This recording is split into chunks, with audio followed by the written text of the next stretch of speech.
Hello everyone, we are the Downtown Dream, the future of Elmwood, and here we are presenting our idea to you.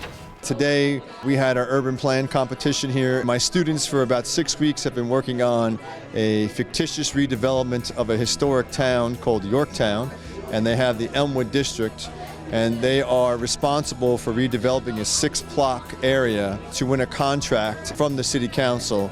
Accessibility, affordability, and availability.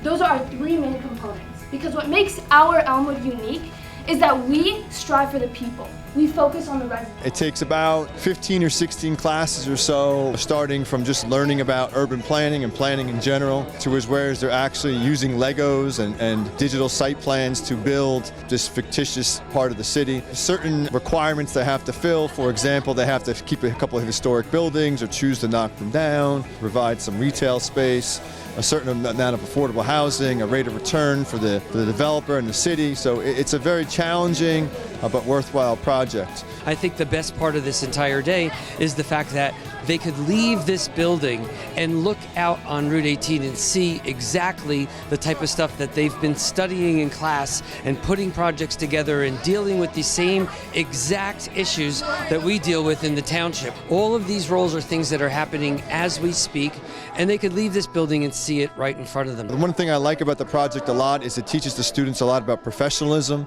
the fact that they have to meet with members of the ULI community, that's the Urban Land Institute, who come in professionals in the field, and they facilitate with the students and talk to them about their proposals, and they show them why they think they're doing well or what could be better, and the kids go back to the drawing board a number of times to redo and say, hey, you know, we got some feedback, we got to change some things, and then come back again and present. So they learn that you just can't draw something up and present it, that it takes quite some time to make it really professional, really well done. I was the Environment and Equity Director for our team, and essentially my main job was making sure that the community could stay resilient and equitable in terms of climate protection and affordable housing. A lot of my responsibilities were making sure that we had an adequate amount of open space and where exactly that open space was located and how it was used, and additionally trying to figure out what types of classes and what groups of people would be living within the affordable houses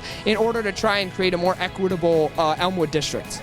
So I was the financial analyst, and I was in charge of making the money move. I had to make all the decisions of how we spend our money, whether we're spending it correctly. I was in charge of making sure all the numbers fit. There were a lot of times where we had too much allocation, not enough rate of return. So my job is essentially just making sure that what we're spending is correct and we're maximizing our profit for ourselves along with the city as well. So I was the site planner, and my job was to make sure that the model that we presented made sense and that everything looked presentable and that we were able to explain everything that was on our model.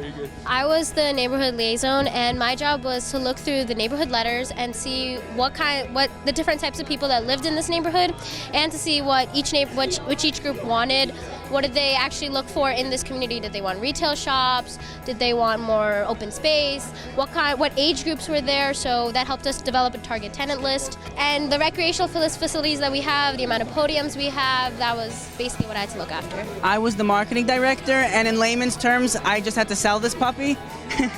I had to basically have a good understanding of the demand between the different types of condominiums and apartments and all the other types of real estate that we were selling, and to make sure that their ideas function and that everyone else sitting here loves it. It's very gratifying to see them perform so well, but also to realize how bright they are and how much they have to give at this age even. Their ideas are off the charts, and you know, it's nice to see them to put that into practice and to really work so hard at it and work well together. All praise goes to Mr. Pulowski. It's fantastic, especially for me because I want to do M&A law eventually in the future. And speaking in front of people and learning how to read financial documents and just learning from my team. This is a skill that will be with me for the rest of my life, and you can't put a price on that, no matter what. The nerves they really started to set in when we were getting on the bus, but they escalated as soon as we got here. But I think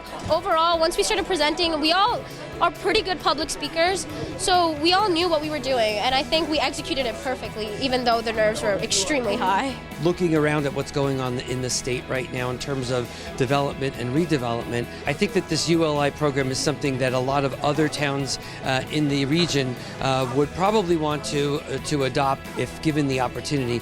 Kudos to the East Brunswick school system and the people running the ULI program here. It's a testament.